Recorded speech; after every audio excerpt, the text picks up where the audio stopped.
Hello friends, good evening to all of you. Welcome back into my 114th video on this channel. आज का जो topic है दोस्तों वो काफ़ी डिफरेंट साउंड कर रहा होगा.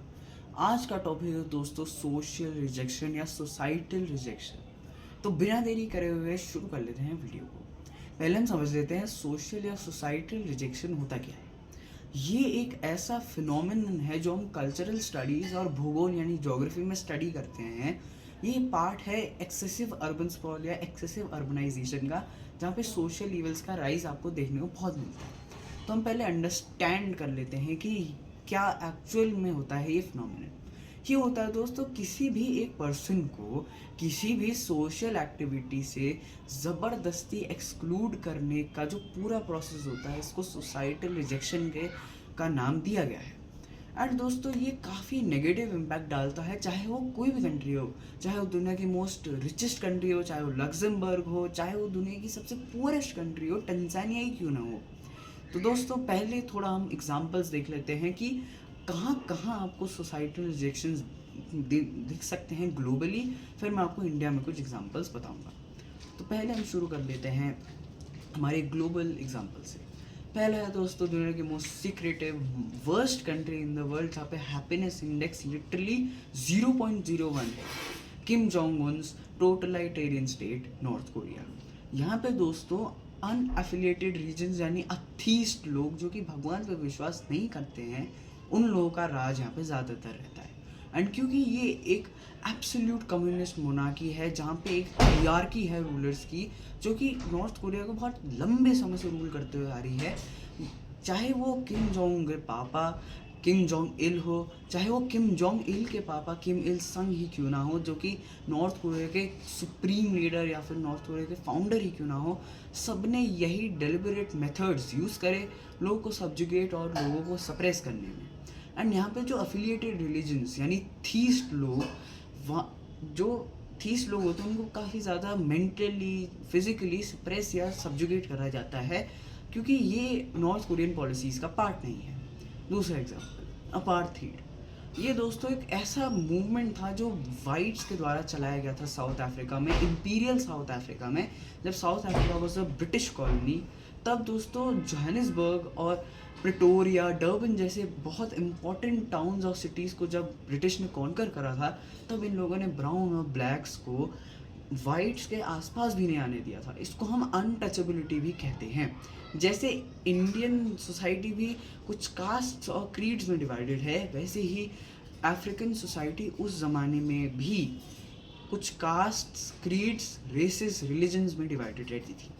इसमें दोस्तों एक बहुत पॉपुलर स्टेट्समैन और साउथ अफ्रीका के first black president one and only Nelson Mandela का राइज देखने को मिलता है, जिनको 27 सालों तक उनकी वॉइस रेज करने से सब्जुगेट करा जाता है. इनको काफ़ी ज़्यादा टॉर्चर कराया जाता है, 27 साल तक प्रिजन में रखा जाता है.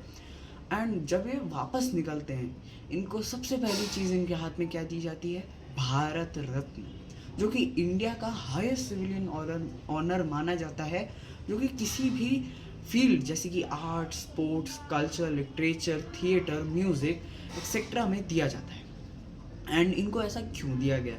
इनको इसीलिए दिया गया क्योंकि वो जो apartheid eradication of apartheid movement है, वो इन्होंने इंडिया में लाए थे. एंड क्योंकि दोस्तों उस ज़माने में India was also a British colony, तब भी इंडिया में ये ब्लैक्स और वाइट्स का सिस्टम तब भी चलता था, प्रेवलेंट था. And Nelson Mandela help to prevent this. Other awards जो गांधी पीस प्राइज़ है और नोबेल पीस प्राइज़ है, वो हैं उनके ऑनर.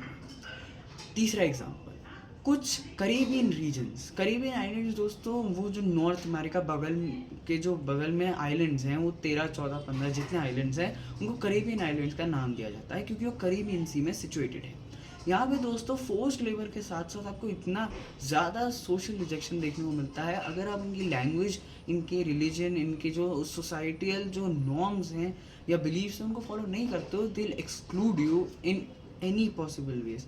मतलब किसी भी हद तक जा सकते हैं लोग आपको अपनी जगह से हटाने के लिए, चाहे वो क्यूबा में मार्क्सिज्म ही क्यों ना हो, बहामास में जो पुलिस स्टेट है वो ही क्यों ना हो, वेस्ट इंडीज़ में फोर्स्ड लेबर ही क्यों ना हो, एंड बाकी अदर एग्जांपल्स जैसे कि पुर्तोरिको और कोस्टा रिका जैसे आइलैंड्स टेरिटरीज भी वहाँ पर काफ़ी ज़्यादा सोशल रिजेक्शन देखने को मिलता है।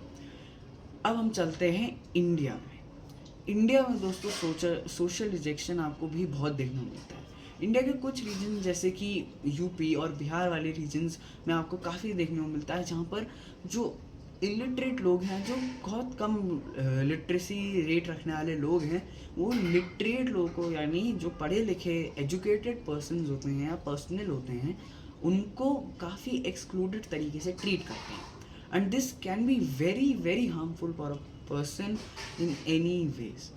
चाहे वो दोस्तों, ये एक बहुत बड़ा रीज़न है इंडिया में सुसाइडल केसेस का, जहाँ पर लोग मतलब अपनी मन मर्जी के बिना ही वो लोग अपनी जान दे देते हैं, चाहे वो पंखे से लटक जाते हैं, चाहे वो फिनाइल कंज्यूम कर लेते हैं। ये एक सोसाइटल रिजेक्शन का पार्ट है, क्योंकि लोग दोस्तों इतना ऑप्रेस कर देते हैं कुछ लोगों को जो कि बहुत सेंसिटिव होते हैं नेचर में, उनसे ये सहा नहीं जाता है, and they will take steps to eradicate it. पर दोस्तों, मेरे स्कूल में भी काफ़ी ज़्यादा देखने को मिलता है। मेरे स्कूल में क्या, हर स्कूल में देखने को मिलता है। यूनिवर्सिटीज़ हो गए, कॉलेजेस हो गए, या अदर जो इंस्टीट्यूशंस होते हैं जहाँ पे एजुकेशन इम्पार्ट की जाती है, वहाँ पर आपको बहुत देखने को मिलता है। एंड जो अदर रीजन्स होते हैं, जैसे कि कोई एंटरटेनमेंट सेंटर है, कोई कमर्शियल सेंटर है, कोई मिलिट्री सेंटर है, वहाँ पर भी आपको काफ़ी ज़्यादा सराउंडिंग एरियाज में सोसाइटल रिजेक्शन देखने को मिलेगा। एंड यहाँ दोस्तों, इंडिया में भी, यहाँ पर भी काफ़ी ज़्यादा सोशल रिजेक्शन देखने को मिलता है। यहाँ पर दोस्तों, अगर आप अपने मतलब मैं अपनी स्कूल की बात बता रहा हूँ, और अपनी क्लास की तो बात मैं करूँगा भी नहीं, क्योंकि वो बहुत ही गजब की क्लास है मेरी, बिल्कुल best class in the world है, तो मैं उसकी बात नहीं करूँगा। पर मेरे स्कूल में भी दोस्तों काफ़ी ऐसा रिजेक्शन फेस करने को मिला है, मेरे सामने भी काफ़ी चीज़ें हुई हैं। पर दोस्तों, जो भी है, मेरे स्कूल में ऐसा है कि अगर आप अपने दोस्त या अपने फ्रेंड सर्कल से अलग सोचते हो, जैसे नेल्सन मंडेला सोचते थे, या फिर कोई और रेवोल्यूशनरी जैसे चे गुएवारा सोचते थे, वैसे ही वो आपको वो एक्सक्लूड कर देंगे अपने फ्रेंड ग्रुप से, and they will treat you somebody who is a stranger, and जो कि आपको भाव भी नहीं देंगे, और आपको बिल्कुल ऐसा ट्रीट करेंगे जैसे कि आप कोई, उनके लिए आप एग्जिस्ट करते ही नहीं। एंड यही दोस्तों काफ़ी ज़्यादा बड़े स्टेप्स होते हैं जो ये जो बुलीज़ होते हैं वो कॉलेजेस और यूनिवर्सिटीज़ में लेते हैं, जहाँ पे बुलिंग और रैगिंग ये लोग भरपूर करते हैं, पढ़ाई से ज़्यादा ये लोग बुलिंग और रैगिंग करते हैं। तो इसलिए दोस्तों, अगर आपके साथ अगर कुछ ऐसा हुआ हो तो please tell me in the comments in both YouTube and Facebook. मैं इसको फेसबुक में भी पोस्ट कर ही दूंगा, एंड इसके लिए दोस्तों एक सूटेबल टाइटल भी रख दूंगा, हैशटैग तो मैं लगा ही लेता हूँ, तो वो तो आपको टेंशन लेने की ज़रूरत नहीं है।